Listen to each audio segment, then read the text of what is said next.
I'm Brenda Foster, 29 years old, and I can still feel the sting of cold water hitting my face. 4 years ago, at my first fashion show, my parents and sister stormed in, their voices slicing through the crowd. "You're a waste of our love and money," they screamed, hurling water at me in front of everyone, designers, critics, my dreams on display. I stood there dripping silent as their words burned deeper than the chill. But I didn't break. That moment pushed me to rise, to build something they could never touch. 4 years later, they came back standing at the gates of my oceanfront mansion in Charleston, their faces pleading for a second chance. What they did, what I chose, and how I built my empire, that's a story of pain, defiance, and triumph. It's about chasing a dream they tried to drown, about proving them wrong in ways they never imagined. Stick around to see how I turn their rejection into my greatest victory. Have you ever faced family betrayal to chase your dreams? Share your story below. Hit that like button and subscribe for more tales of resilience. Growing up in Charleston's historic district, my family home looked like a perfect painting. But inside, it was a battleground of expectations. My mother, Linda Brooks, and my father, Richard Brooks, had one goal for me: become a lawyer, just like my older sister, Julie Brooks. Julie, 3 years my senior, was their pride and joy, her straight A report cards and debate awards paraded like trophies. I was the odd one out sketching dresses at 8, my mind tangled in fabrics and colors. Linda saw it as a waste. "Focus on something serious," she'd snap, shoving law school pamphlets under my nose. Richard, always quiet, would nod his approval reserved for Julie's achievements. Julie herself never missed a chance to jab. Sewings for babies, she'd sneer, her voice sharp, as if my sketches threatened her spotlight. I found refuge with my grandmother, Evelyn Harper's cozy house near mine. Evelyn was my haven. Her hands, calloused from years of sewing, guided mine over her creaky machine as she taught me to stitch. "Look at this beauty," she'd say, unfolding a yellowed sketch of a ball gown she'd made in her youth, her voice alive with memories of Charleston's old galas. She'd share tales of crafting dresses for local brides, each stitch a piece of her soul. "You've got magic in your fingers, Brenda," she'd tell me, her smile warm, urging me to keep designing. Those hours with her were my escape, where my dreams could breathe. At home, the pressure tightened. By 12, Linda enrolled me in mock trial classes, convinced I'd follow Julie's path. "This is your future," she'd declare, her tone leaving no room for argument. Richard would murmur agreement, his eyes fixed on his coffee mug, never asking what I wanted. Julie thrived on it, tossing barbs whenever she could. "Your little drawings won't get you anywhere," she'd say once, ripping a page from my sketchbook and laughing as I scrambled to grab it. I clenched my fists, staying silent, but each sketch I made was a quiet act of defiance. School only amplified the divide. Teachers raved about Julie's sharp arguments in class, while I'd sneak my sketches into my notebooks, designing in secret. At 15, I showed a teacher a dress inspired by Charleston's ocean waves. "You're gifted, Brenda," she said, her words a rare spark of encouragement. But when I shared this with Linda, she rolled her eyes. "Gifts don't pay for college. Law does." Richard stayed silent, flipping through his newspaper. Julie, overhearing, called my design childish, her smirk cutting deep. I swallowed my hurt, but Evelyn's voice rang in my head. "Your designs are your truth. Hold on to them." By 16, I was sneaking to Evelyn's house to sew, using fabric scraps she'd saved. She'd show me how to shape a collar, her stories of crafting for Charleston's elite filling me with purpose. "You'll make something extraordinary one day," she'd say, her hand squeezing mine. Those years forged me. Linda and Richard's demands, Julie's taunts, and their constant comparison to her brilliance pushed me to cling harder to my passion. Evelyn's belief was my lifeline, her faith in my designs, the light that kept me going. I didn't realize then how much strength I'd need to carry that spark forward. In the fall of my senior year of high school, I knew fashion design was my path. At 17, I was tired of hiding who I was. I'd spent years sketching dresses in secret, my heart pounding with every stroke, knowing my family would scoff. But I couldn't live their lie anymore. Late at night, I researched the Fashion Institute of Technology in New York, its programs a lifeline to my dreams. I filled out the application in my room, my fingers trembling as I typed, bracing for the storm I was about to unleash. I had to tell Linda, Richard, and Julie. I had to stand up for myself. I chose the living room to break the news, gripping my sketchbook tightly. "I'm applying to FIT," I said, my voice firm, despite my racing pulse. "I want to study fashion design." Linda's eyes widened, then narrowed. "Fashion. That's a pipe dream. Brenda," she snapped, her tone cutting, "you're tossing your future away." Richard sat in his armchair, shaking his head. "You're shaming our family's name," he said, his voice low and cold. Julie, lounging nearby, let out a sharp laugh. "You think you're a fancy designer now?" She mocked, her words laced with venom. "You'll fail, and we won't help you." Their reaction was expected, but it still burned. Linda delivered her verdict. "Choose this nonsense and you're cut off. No money, no support." Richard nodded, his face stern. "Law school is the only thing we'll fund," he declared, shutting down any debate. Julie piled on, her smirk wide. "You're betraying us for a childish hobby," she said, her voice dripping with scorn. I stood my ground, my chest tight but unwavering. Their rejection only sharpened my resolve. I wasn't going to bend to their vision. I was going to forge my own. That night I ran to Evelyn's house, my mind a tangle of fear and defiance. Grandma welcomed me with a warm embrace, her eyes fierce with pride. "You're doing what's right," she said, leading me to her sewing corner. She pulled out a compact sewing machine, its small frame worn but sturdy. "This was mine when I chased my dreams," she told me, her voice steady. "It's yours now. Take it and make something extraordinary." She shared stories of her youth designing dresses for local events, her words igniting my courage. "Don't let them stop you." She urged, her hand firm on mine. Her belief was my anchor, pulling me through doubt. Over the next weeks, I worked on my FIT portfolio in secret, pouring my heart into every sketch. Each design was a rebellion against my family's expectations, a testament to my truth. Linda caught me once, her face twisting as she saw my drawings. "You're wasting your potential," she said, her tone icy. Richard overheard, adding, "You're choosing failure over stability." Julie, as always, had to jab harder. "You're running from your responsibilities." She sneered, tossing her hair as if my choice insulted her. Their words hurt, but I pressed on, fueled by Evelyn's faith. Packing for New York was heavy with meaning. I folded my clothes and sketches into a suitcase, the compact sewing machine tucked carefully inside, a symbol of my future. The night before I left, Julie cornered me, her eyes blazing. "You're selfish, abandoning your family for a fantasy," she hissed. I met her gaze, my voice calm but resolute. "I'm not abandoning anyone. I'm choosing me." She stormed off, her words echoing, but a quiet strength settled in me. Linda and Richard's rejection, Julie's taunts, and their refusal to see me fueled my fire. Evelyn's gift and words carried me forward. I was ready to leave Charleston behind, not knowing the challenges ahead but certain of my path. New York was where I started living true to myself. At 18, I stepped into a city pulsing with energy, my suitcase packed with dreams and ambition. The Fashion Institute of Technology was my new world, a place where my sketches could finally take shape. But with Linda and Richard's refusal to fund my reckless choice, I worked tirelessly to survive. I waited tables at a noisy diner near campus, my legs aching after late shifts, and spent weekends as a shop assistant in a Soho boutique studying designers' work while organizing racks. Every dollar went to tuition and supplies, but I felt alive, unshackled from Charleston's expectations. In my first semester, I met Professor Ellen Clark, a sharp-eyed instructor known for her tough critiques.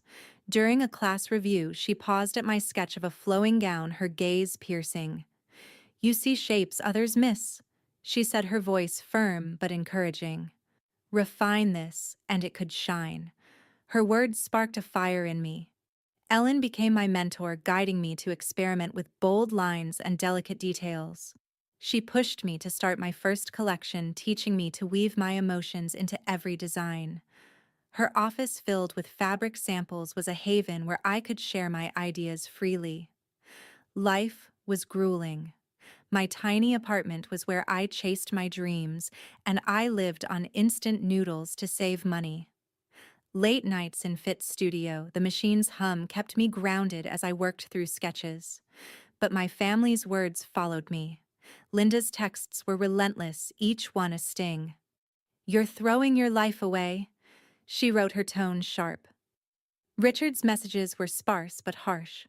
"Come home and choose a real path," he urged. Julie's emails were cruel, dripping with mockery.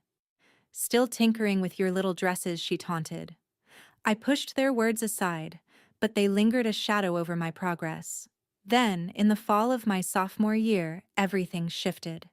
I was 19, swamped with assignments, when a call came from Charleston. Evelyn had passed away at 80. My heart broke. Grandma, my greatest supporter, was gone.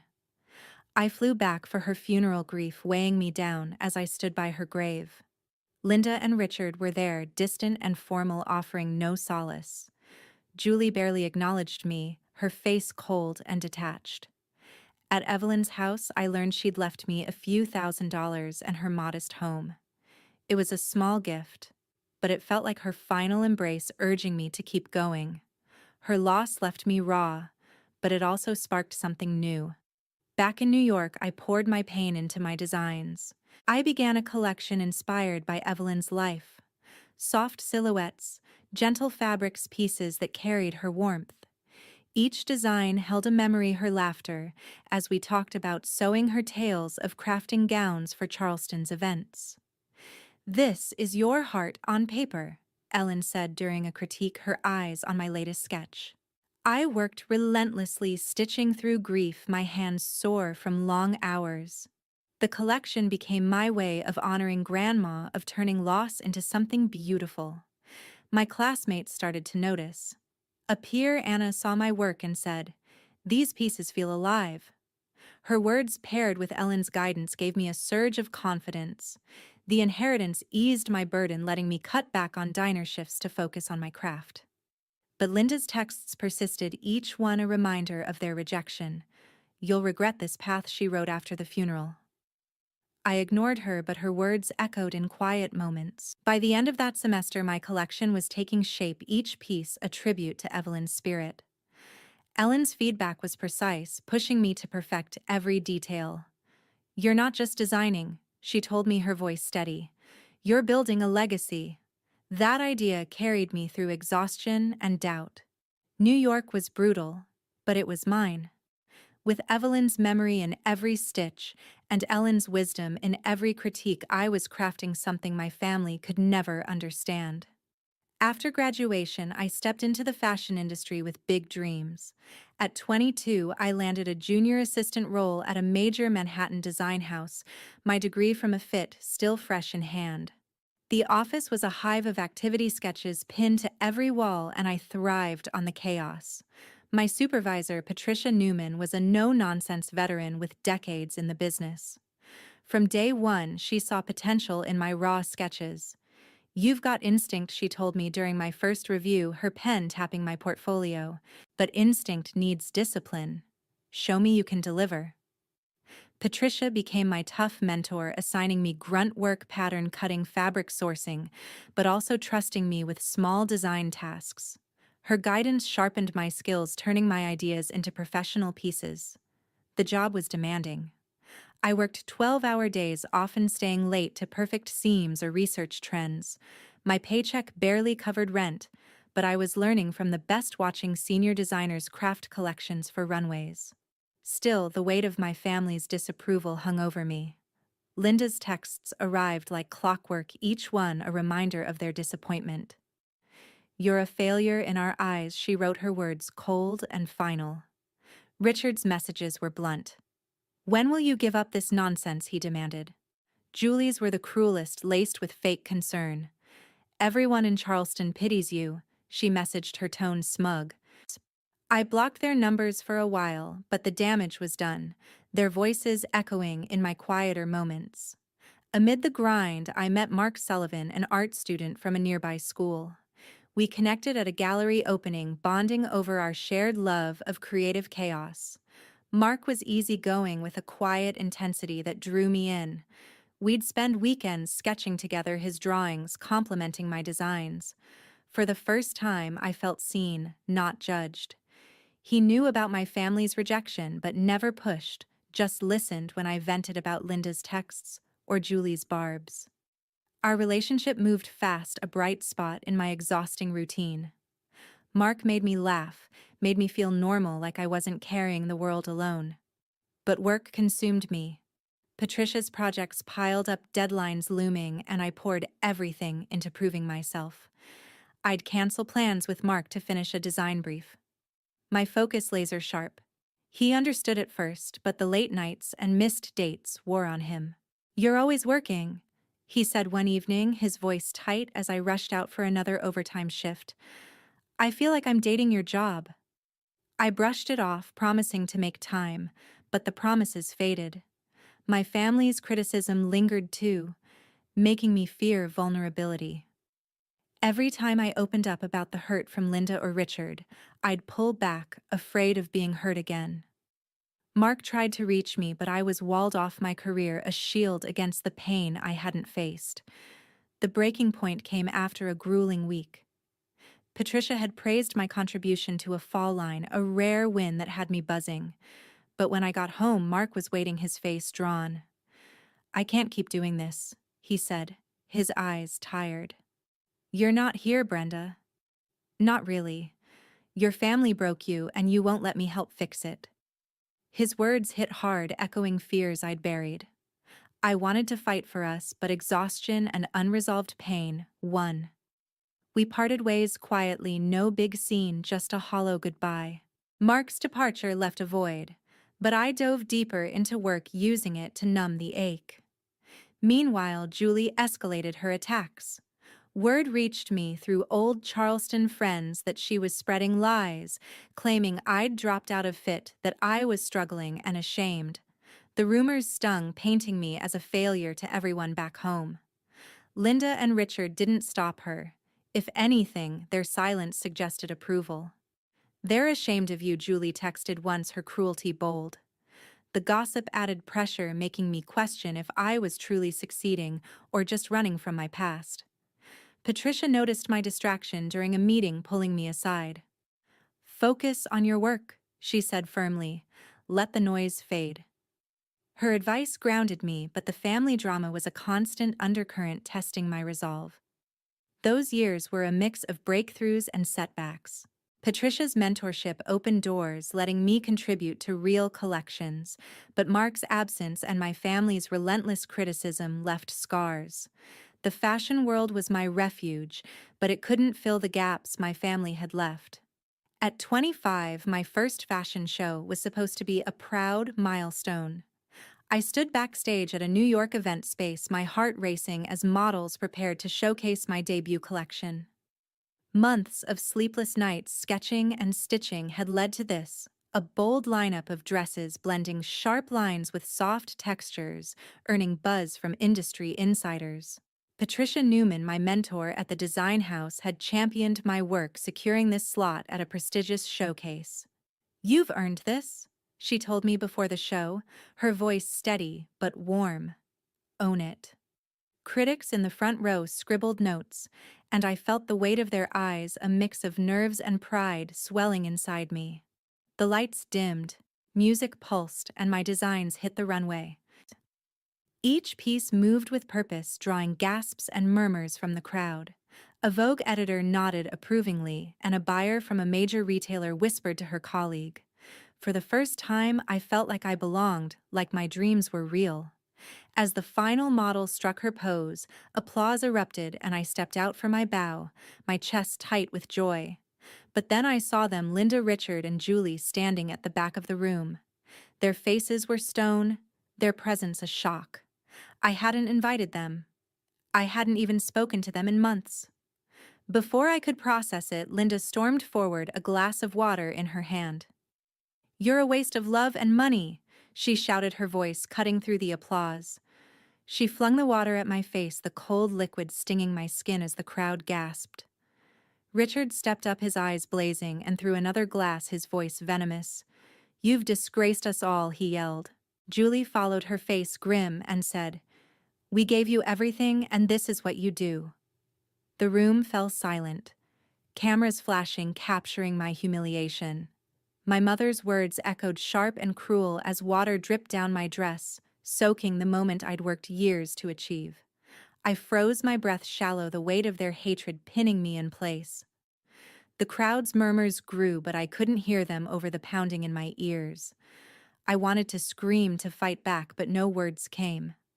Instead, I turned and walked off the stage, my soaked dress clinging to me, my vision blurred. Backstage, I leaned against a wall, trembling, the sting of their words worse than the water. They'd traveled from Charleston to ruin my moment, to prove I'd never escape their judgment. In that instant, I made a choice. I was done. No more texts, no more calls, no more hoping they'd change. I blocked their numbers, deleted their emails, and severed every tie. Patricia found me backstage, her face etched with concern. "You don't deserve that." She said, her tone firm but kind. "Your work spoke tonight. Don't let them take that from you." She stayed with me, helping me dry off, her presence a lifeline. She shared stories of her own early struggles, designers who faced sabotage but rose above it. "You're stronger than this," she told me, her hand on my shoulder. Her words pulled me back from the edge, reminding me why I'd fought so hard. The show's success wasn't erased by their cruelty. My collection had made its mark, and I wouldn't let their actions define me. Back at the design house, I threw myself into work, channeling my pain into new projects. Patricia gave me more responsibility, trusting me with client meetings and design pitches. Industry blogs praised my collection, calling it fresh and daring, and a boutique chain reached out for a collaboration. But the memory of that night lingered, a bruise I couldn't ignore. I avoided social media, knowing clips of the incident were circulating, the headlines twisting my triumph into drama. My family's public attack was a wound, but it also clarified something: they didn't own me anymore. I was free, even if freedom came with scars. Patricia's support was unwavering. She pushed me to focus on the next collection, to keep creating despite the pain. "Your talent is your power," she said during a late-night work session, her voice steady. "Use it." I did, pouring my energy into designs that spoke of resilience, each stitch a defiance of my family's words. The fashion world was brutal, but it was mine. Linda, Richard, and Julie had tried to break me, but I was still standing, building a career they could never touch. 4 years later, I stood in my own oceanfront villa in Charleston. At 29, I had built a life I never imagined possible. After leaving the design house, I co-founded a fashion brand with Diane Perry, a brilliant designer I'd met at a trade show. Our label, born from late-night brainstorming and shared ambition, took off quickly. Our collection's edgy yet wearable blending structure with fluidity earned raves from critics. Fashion Week reviews called our work revolutionary, and major retailers clamored for exclusive lines. Diane's bold vision complemented my precision, and together we carved a space in an unforgiving industry. The villa, purchased with my earnings, was more than a home. It was proof I'd made it, a symbol of independence carved from years of struggle. Running a brand was relentless.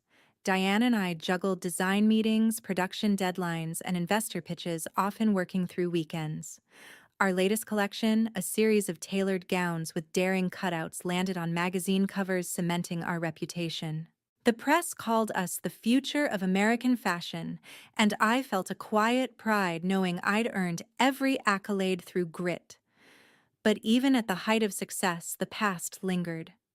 I hadn't spoken to my family since the water throwing incident 4 years ago. Their silence was a relief, but I knew Charleston's small world would bring them back eventually. That moment came sooner than I expected. One humid afternoon, as I reviewed sketches in my villa's office, the doorbell rang. I opened the door to find Linda, Richard, and Julie standing there, their faces drawn. They looked out of place, their polished Charleston veneer faded. Linda spoke first, her voice softer than I'd ever heard. "We need your help, Brenda," she said, her eyes avoiding mine. "The firm's gone under. We've lost everything." Richard nodded, his posture slumped. "Bad investments?" He admitted, his tone heavy with shame. Julie, usually sharp-tongued, stayed quiet, her gaze fixed on the floor. Their story unfolded haltingly. Mismanaged finances, risky ventures, and a refusal to adapt had bankrupted their law firm. They were broke, facing foreclosure on their home. Linda's voice cracked as she asked, "Can you loan us some money, just to get by?"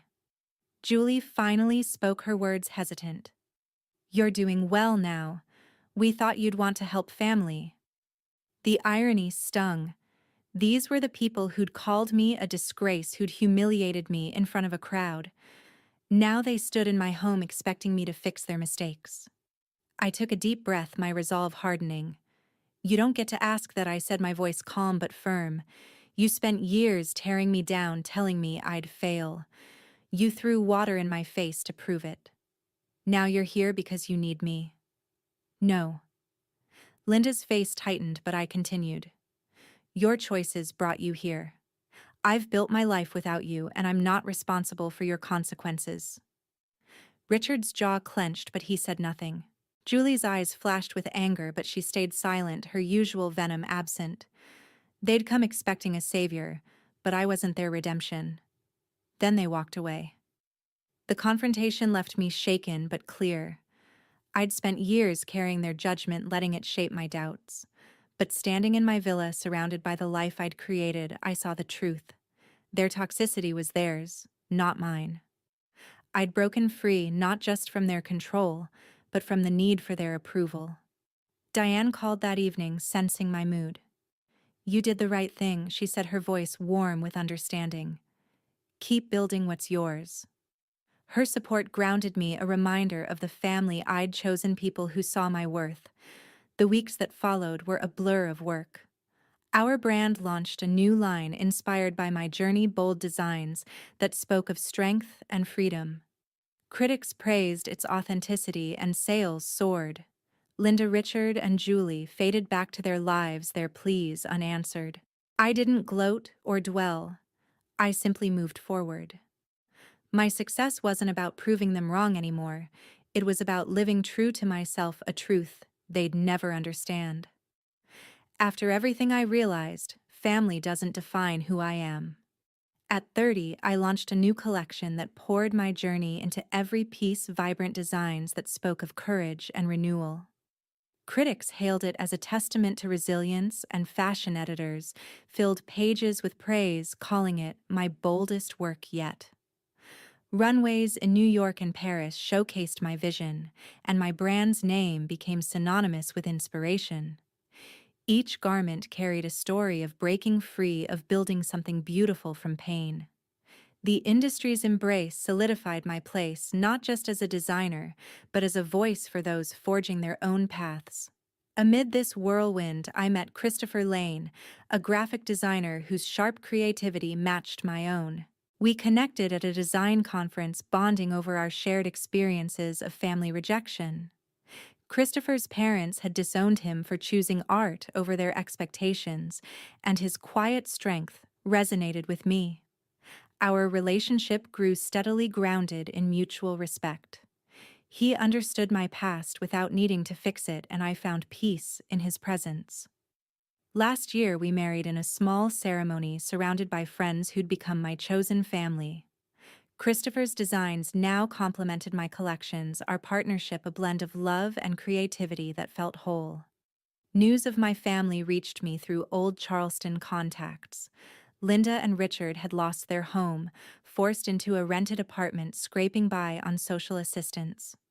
Their pride, once unshakable, had crumbled under the weight of their financial missteps. Julie's life unraveled too. She lost her job after her lies about me sparked a public scandal in Charleston's tight-knit circles. Her reputation built on gossip collapsed when the truth came out. I didn't seek them out or revel in their downfall. Their choices had led them here just as mine had led me to freedom.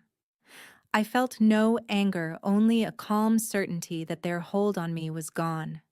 My work became my way of processing this truth. The new collection wasn't just fabric and thread, it was a declaration that my worth came from within. Every sketch, every stitch was a step toward healing, not for their approval, but for myself. Christopher supported me through late-night design sessions, his feedback sharpening my vision. "This is you," he said, looking at a flowing gown with intricate details. "It's everything you've fought for." His words reminded me how far I'd come, from a girl hiding sketches to a woman leading an industry. The lesson of my journey became clear. Family doesn't determine your value.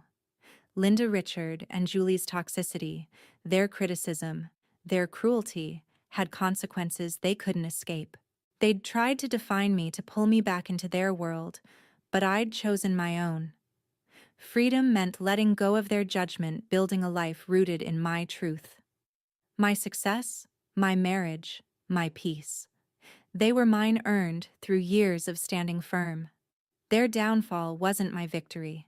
It was simply the result of their actions, a mirror to their choices.